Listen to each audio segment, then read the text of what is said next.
मैं पुष्पा राय आपके समक्ष आज फिर अपने अनुभव के साथ उपस्थित हुई हूँ और मैं यह कहना चाहती हूँ, जैसे खाओ अन्न वैसा होगा मन, जैसे पियो पानी वैसी होगी वाणी। बात सच है, आप लोग भी जानते ही होंगे इस बात को, यह कोई नई बात तो है नहीं।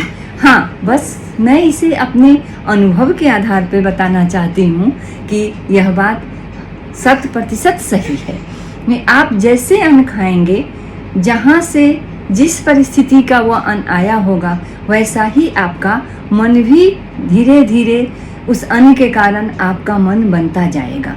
जैसे कोई एक सात्विक प्रवृत्ति का इंसान है, वो हमेशा पूजा पाठ करता है, मंत्र जाप करता है, भगवान में विश्वास करता है, लेकिन बार बार अगर वह खाना ऐसे इंसान के यहाँ, किसी अपने दोस्त के यहाँ, चाहे ऐसे अन्न खा रहा है जो सही से नहीं कमाया हुआ है, अनीति के द्वारा जो धन कमाया हुआ है और उसका खाना वो खा रहा है, तो इसका असर उस पर पड़ेगा जरूर।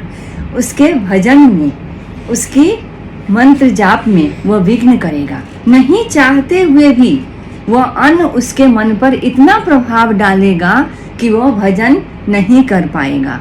अंततः वह भगवान के काम में रुचि नहीं लेगा। वह धीरे धीरे इन कामों से उसका मन हट जाएगा और धीरे धीरे वह जो नहीं चाहता है वह काम भी वह करना शुरू करेगा।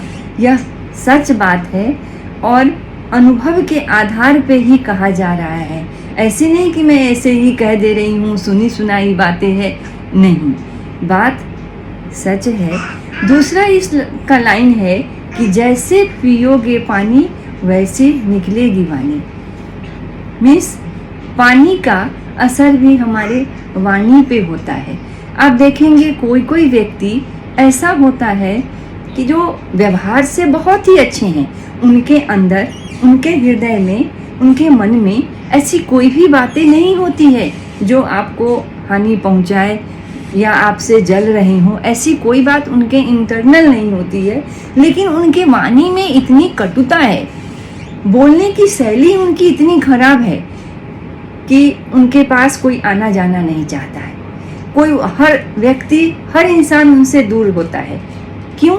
सिर्फ एक ही कारण है कि उनके कर्कश आवाज़, कर्कश वाणी, उनकी वाणी में मधुरता नहीं है।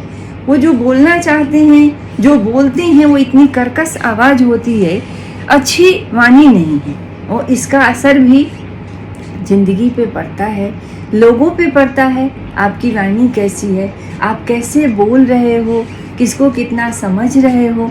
तो इसीलिए यह ज़रूरी है कि आप अन्न जैसा खाओगे, आपका मन वैसा ही बनेगा।